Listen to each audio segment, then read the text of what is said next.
Hai teman-teman, di video kali ini saya akan menjelaskan tentang siklus hidrologi atau daur air.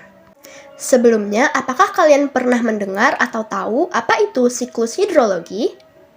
Nah, siklus hidrologi atau daur air yang dikenal juga dengan istilah siklus air adalah sirkulasi air yang menggambarkan pergerakan molekul air atau H2O dari atmosfer ke bumi dan sebaliknya, yang tidak pernah berhenti sehingga membentuk rangkaian melingkar perjalanan molekul air di bumi yang disebut dengan siklus. Selanjutnya adalah tahapan-tahapan siklus hidrologi atau daur air. Yang pertama adalah penguapan.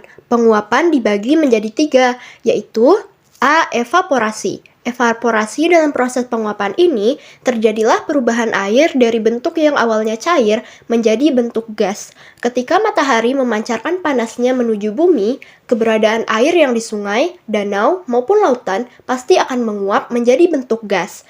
Molekul-molekul gas tersebut akan menguap sehingga naik menuju atmosfer melalui udara.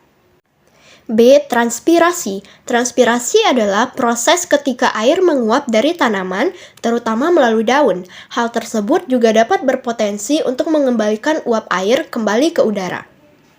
C. Sublimasi. Sublimasi adalah proses perubahan es di kutub menjadi uap air. Es yang ada di kutub menjadi uap tanpa melalui proses pencairan terlebih dahulu. Tahapan yang kedua adalah kondensasi, yaitu ketika air berubah menjadi partikel es kecil, lalu kemudian terbawa angin dan berkumpul menjadi awan. Tahapan yang ketiga adalah presipitasi. Ketika uap air telah membentuk awan, apabila terkena angin, pasti awan tersebut akan terseret mengikuti arus angin. Jika terdapat begitu banyak air yang mengembun, sehingga udara tidak dapat mendukung beratnya, maka air yang ada di awan tersebut akan jatuh ke bumi dalam bentuk hujan. Namun, tidak semua air di awan tersebut akan jatuh dalam bentuk hujan, sebab bergantung pada suhu udara di wilayah yang bersangkutan. Dapat berupa bentuk cair atau hujan, tetapi dapat juga berupa bentuk padat, misalnya salju, hujan salju, atau hujan es. Tahapan yang keempat adalah limpasan. Limpasan adalah proses di mana air tidak meresap ke dalam tanah, melainkan mengalir di tanah. Air limpasan ini nantinya akan mengumpul di sungai dan kemudian mengalir menuju ke sungai yang lebih besar. Tahapan yang kelima adalah infiltrasi. Proses ini adalah ketika air dari awan jatuh kembali ke bumi, yang mana pasti sebagian besar jatuh menuju ke tanah dan membasahinya hingga ke dalam tanah.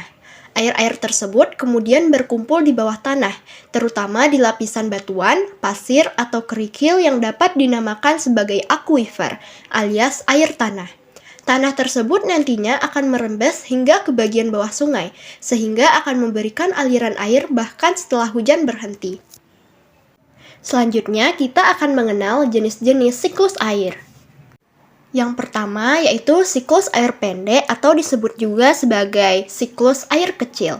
Siklus air pendek ini adalah siklus air yang berupa air laut menguap kemudian melalui proses kondensasi akan berubah menjadi butir-butir air halus atau awan. Selanjutnya, hujan akan jatuh ke laut dan prosesnya berulang kembali. Dalam siklus ini, umumnya akan mengalami pemanasan oleh sinar matahari sehingga mampu membuat air laut menjadi menguap hingga melambung naik menuju ke udara. Kalian dapat melihat gambar di samping ya. Selanjutnya yaitu siklus air sedang. Siklus sedang ini berupa adanya uap air yang berasal dari lautan, lalu ditiup oleh angin hingga bergerak sampai ke atas daratan. Setelah mencapai ketinggian tertentu, uap air ini mengalami proses kondensasi, membentuk butir-butir air, dan berkumpul menjadi awan hingga jatuh di atas daratan sebagai hujan.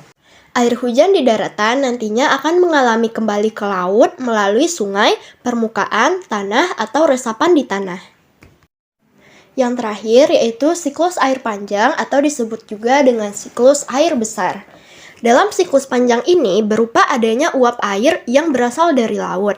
Setelah sampai di atas daratan akibat dari terbawa arus angin akan bergabung dengan uap air lainnya. Uap air hasil gabungan tersebut tidak hanya melalui proses kondensasi saja, tetapi juga membeku hingga membentuk awan yang terdiri atas kristal. Kristal-kristal es ini akan turun menuju ke daratan dalam bentuk salju. Ketika salju telah mencair dan mengalir sebagai bentuk gletser, kemudian akan kembali lagi ke laut. Jangan lupa lihat gambar di samping ya, agar kalian lebih paham. Sekian video kali ini, semoga dapat dipahami.